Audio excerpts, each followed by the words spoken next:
Basically a barn like this with 20 guys, we can load this barn in 2 days. Brian Furnish and his family have been growing tobacco for 8 generations. They started in Virginia nearly 200 years ago, then migrated in the mid-1800s to the rolling hills of central Kentucky. I guess it's kind of a labor of love and one we've always done. We grew up in it, and I guess we always will as long as it's available to us. But life as a Kentucky tobacco farmer is not as lucrative as it once was. Thanks to anti-smoking campaigns and high taxes on cigarettes, domestic demand is down, and federal government price supports are gone. The days when Kentucky's crop grossed nearly $1 billion a year are no more, forcing Brian and farmers like him to imagine a future without tobacco and diversify their farms.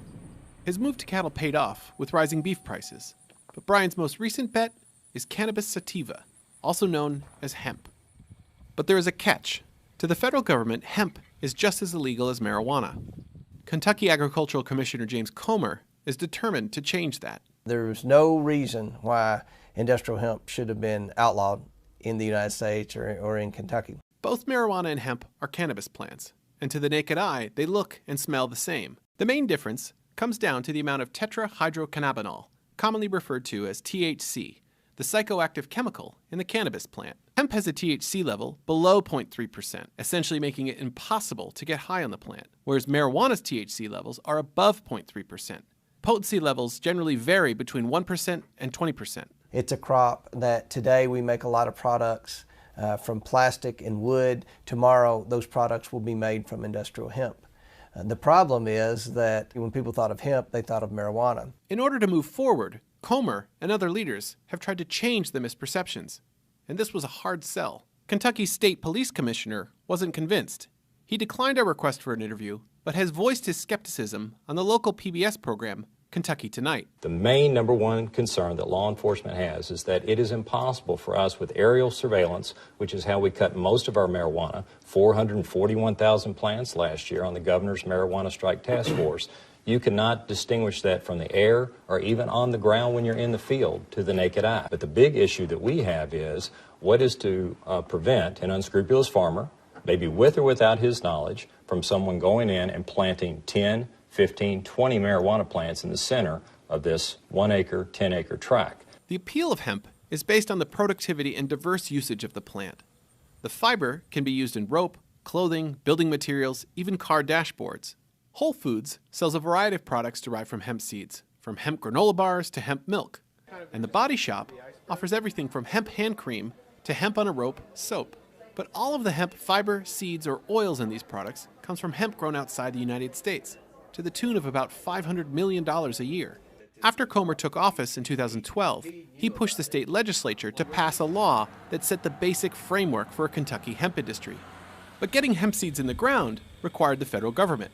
So the state turned to one of the most powerful politicians in Washington for help, the senior U.S. Senator from Kentucky and current Republican Majority Leader, Mitch McConnell. When the 2014 Farm Bill arrived in the Senate, it included a House amendment granting colleges and universities the right to grow and study industrial hemp.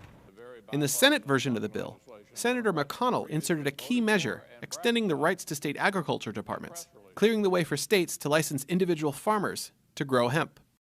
After it was passed, McConnell issued a statement applauding what this might mean for Kentucky. This is an important victory for Kentucky's farmers, and I was pleased to be able to secure this language on behalf of our state. We are laying the groundwork for a new commodity market for Kentucky farmers. Brian Furnish was one of the first Kentucky farmers approved last year to grow hemp, but it wasn't that simple. Because the state lacked a controlled substance import permit, the Drug Enforcement Administration held up the first batch of seed for weeks. They seized one of our shipments, and we had to go to court in Louisville to get the seed released and to lay out the framework of what we would have to do to get our licensing and our permits. Last year was a really slow process. This season, it wasn't so bad. They only delayed us about maybe 10 days. Even with seeds in hand, Furnish was monitored from planting to harvest. Everything we do has to be reported. We have to go through a criminal background check. All of our fields have to be GPS when they're planted. Samples will be taken of every field to test for the THC levels. While Furnish and the state view this effort as a way to push farms into a post-tobacco future, the move to hemp is actually a return to a plant that once dominated the Kentucky landscape. But now, with Philippine and East Indian sources of hemp in the hands of the Japanese, American hemp must meet the needs of our Army and Navy as well as of our industries. At the height of World War II, the U.S. government temporarily allowed and encouraged farmers to grow hemp for the war effort. Rope for marine rigging and towing, thread for shoes for millions of American soldiers, and parachute webbing for our paratroopers. At the war's end came the end of Kentucky hemp. Despite the state's history with hemp, there are essentially no farmers remaining that have direct experience with the plant. Unlike the tobacco farming techniques that have been passed down through the generations, Kentucky farmers that are looking to experiment with hemp are mostly relying on the techniques developed in other countries. The uses of hemp at that period of history are very, very different than why we would grow hemp today. Following the passage of last year's Farm Bill, Professor David Williams helped launch the University of Kentucky's hemp research program. If you consider a plant that has 3 potential harvestable components, there aren't too many other crops that we're growing in Kentucky that can serve that role. We have experiments for all 3 this year. The one behind me is the natural fiber trial. We have 2 trials investigating grain production, growing hemp just for the seed, for food purposes, animal or human food. And then we also have some trials investigating the production of cannabinoids. It is these cannabinoids, the biochemicals in hemp, that some believe have potential medicinal applications, from reducing seizures to treating cancer. The state feels this is where the most potential profit lies.